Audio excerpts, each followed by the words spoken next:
Kisah ini dimulai tahun 1878 di kota industri Manchester. Sekelompok pekerja kereta api Lancashire and Yorkshire Railway membentuk tim sepak bola bernama Newton Heath LYR Football Club. Awalnya, mereka hanya bermain melawan tim lain dari perusahaan berbeda, sekadar hiburan para buruh. Namun, perlahan mereka berkembang.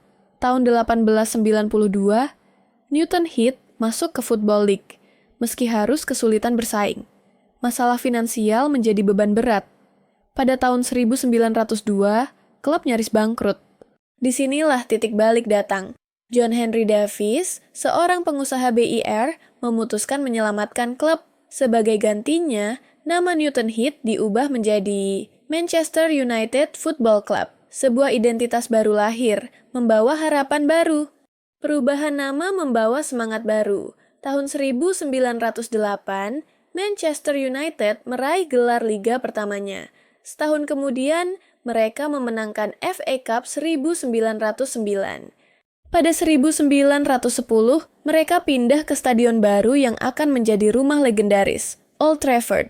Namun kebahagiaan tak berlangsung lama. Perang Dunia I dan II membuat sepak bola Inggris lumpuh. Banyak pemain yang gugur, finansial klub kembali goyah. Setelah Perang Dunia Kedua berakhir, klub menunjuk Matt Busby sebagai manajer pada 1945.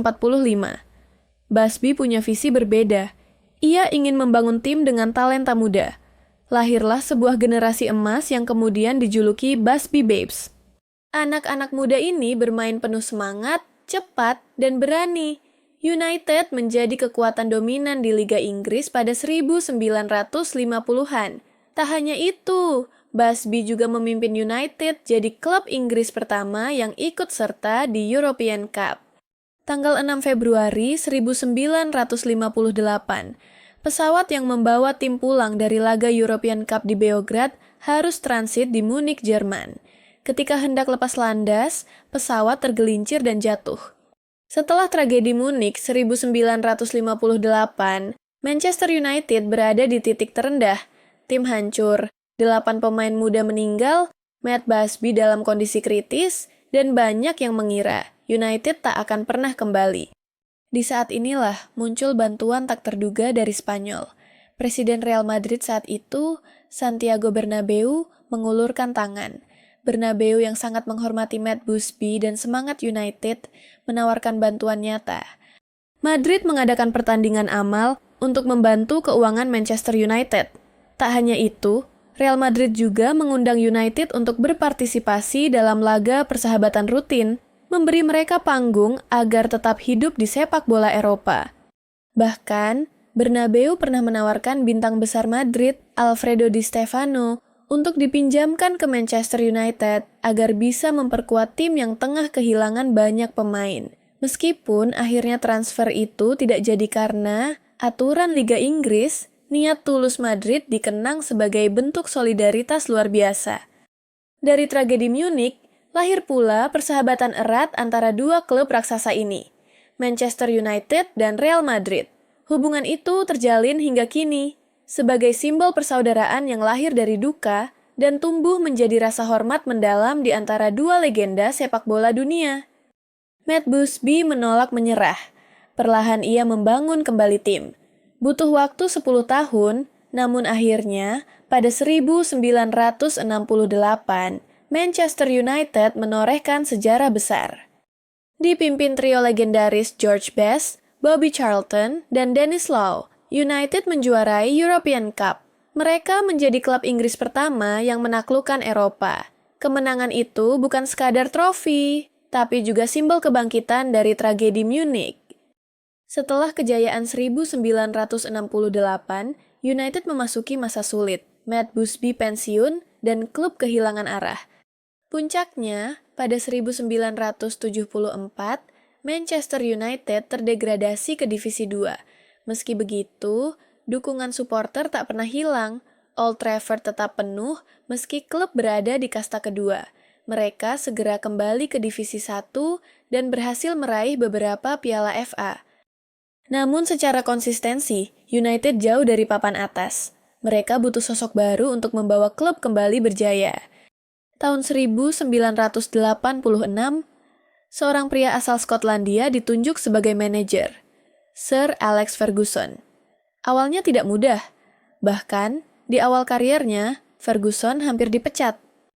Namun titik balik datang pada 1990 ketika United menjuarai FA Cup. Dari sana, Ferguson mulai membangun dinasti. Ia mendatangkan pemain berkelas seperti Eric Cantona dan mengorbitkan bakat muda dari akademi, Class of 92.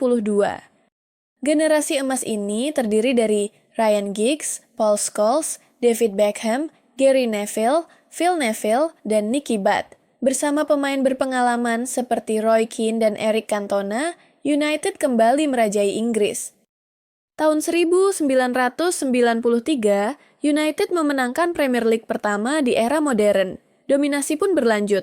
MU menguasai sepak bola Inggris sepanjang 90-an.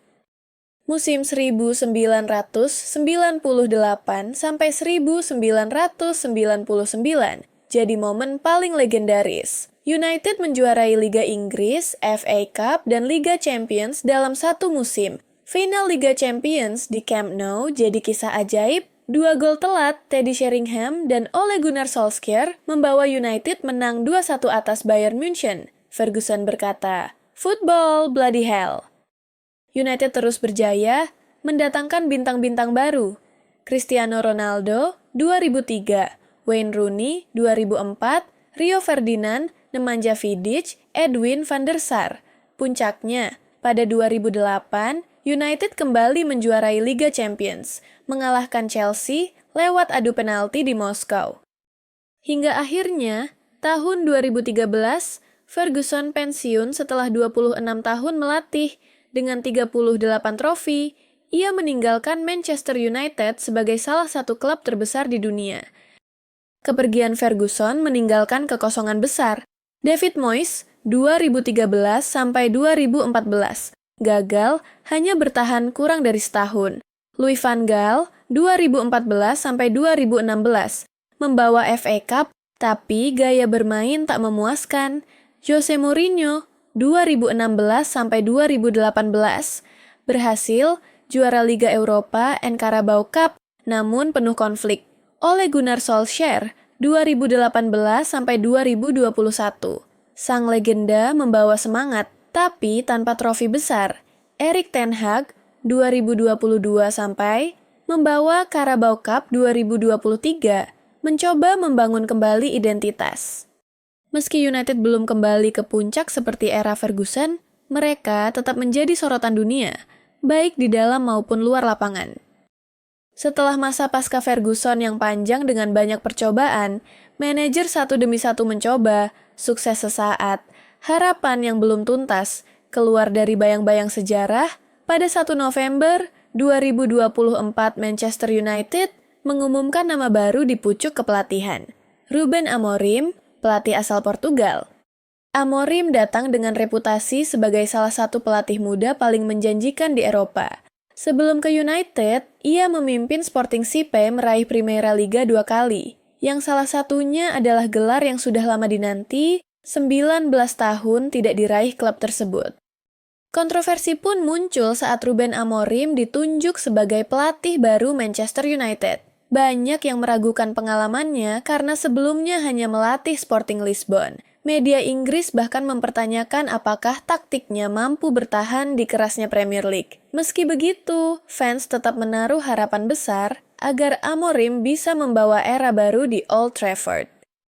Dari Newton Heath kecil hingga raksasa dunia, dari tragedi Munich yang memilukan hingga malam magis di Camp Nou, dari Sir Matt Busby hingga Sir Alex Ferguson. Manchester United adalah kisah tentang perjuangan, tragedi, kebangkitan, dan kejayaan. Sebuah klub yang tak hanya membentuk sejarah sepak bola, tapi juga menyentuh hati jutaan penggemarnya.